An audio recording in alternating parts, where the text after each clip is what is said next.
YouTube. This is Crypto Business back at you with a new video series that we're going to do on this channel.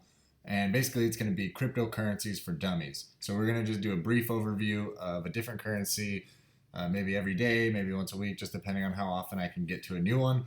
But today is going to be Ripple for dummies. So what I want to do before I get into what Ripple actually is and how they are a viable business, I want to get into how a bank transfer sort of works on the consumer end, and then I'll kind of briefly go over what happens on the institutional side. So here we are, we have bank transactions. I know it's a little blurry, I apologize. But here, you're basically on an online platform. We'll assume you're on Amazon, just for a good example. You place your order. Then your merchant's web server is going to request to payment to the payment gateway, right? So this is now you're on the payment gateway. Now this is going to request for confirmation from your bank to make sure that your credit card or whatever you paid with is legit. Now your bank is going to send a response back to the payment gateway, and then that payment gateway's response is going to be sent to the merchant's web server, and then your order is fulfilled. Generally speaking, this is instantaneous because this is all done on the internet. It's pretty quick. Now the problem is with the banking system right now is that this process from bank to merchant is extremely slow. So the funds actually being transferred out of your bank account, your bank will automatically deduct that when you log into your, bank account.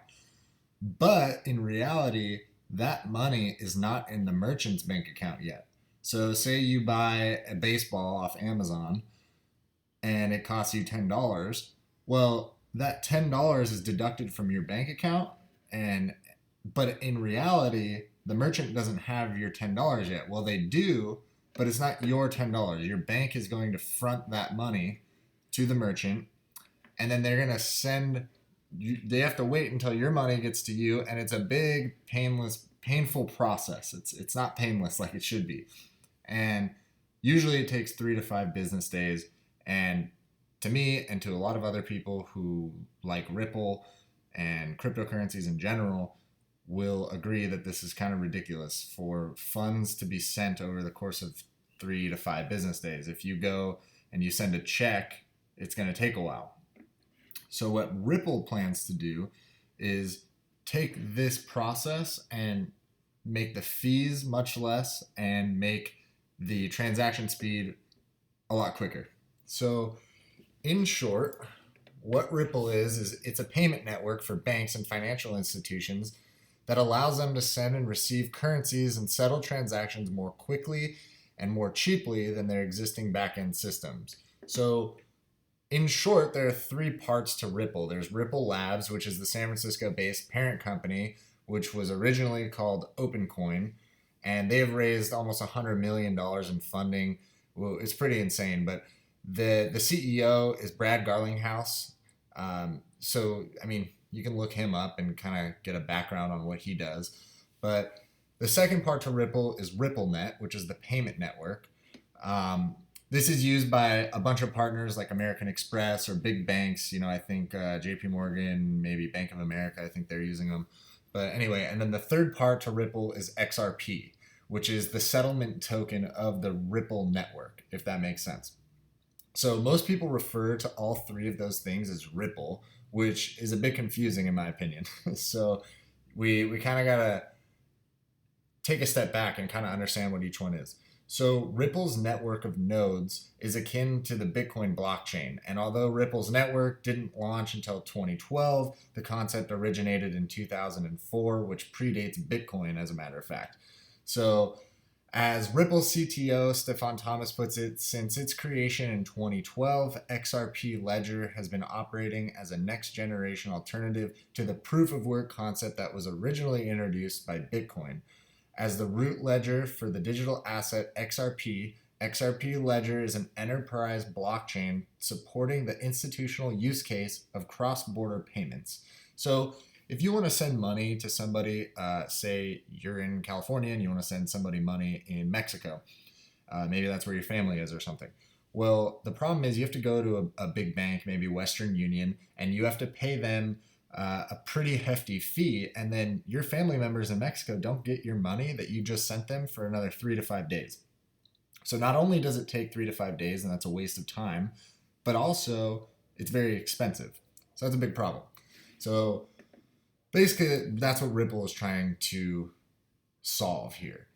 So you can remember it this way: XRP is to Ripple is what Ether is to Ethereum, or what Bitcoin is to the Bitcoin blockchain. There's a big difference between XRP and Bitcoin, though, because XRP was never intended to be a functional digital currency the way that Bitcoin was. It's basically a utility coin. The banks or financial institutions that use Ripple will conduct their transactions in XRP tokens or coins. So the company calls XRP a settlement token.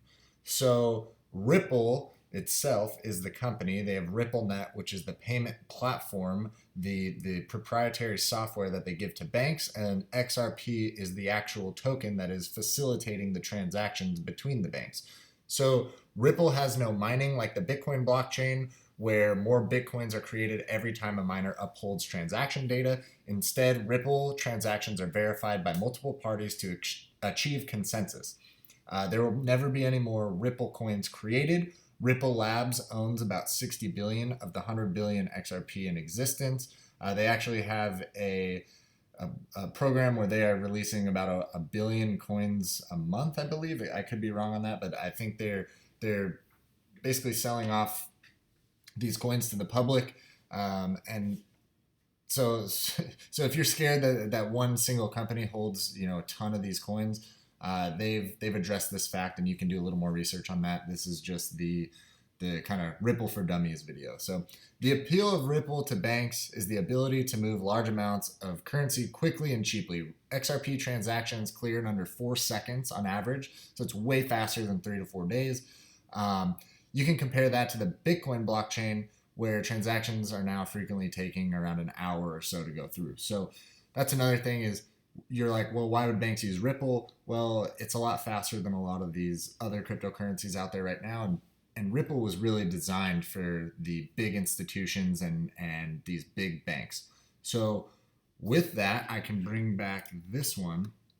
Basically, if you're a bank or Amazon, you're a company, or you're just an individual and you want to send money, it's literally just going through one piece of software, basically the blockchain, the RippleNet software, and then it's going right into your customer's hands, and it's that simple. So these banks don't need this back end bogged down old school system anymore. They can use Ripple, they can send their funds instantaneously, and it benefits all parties.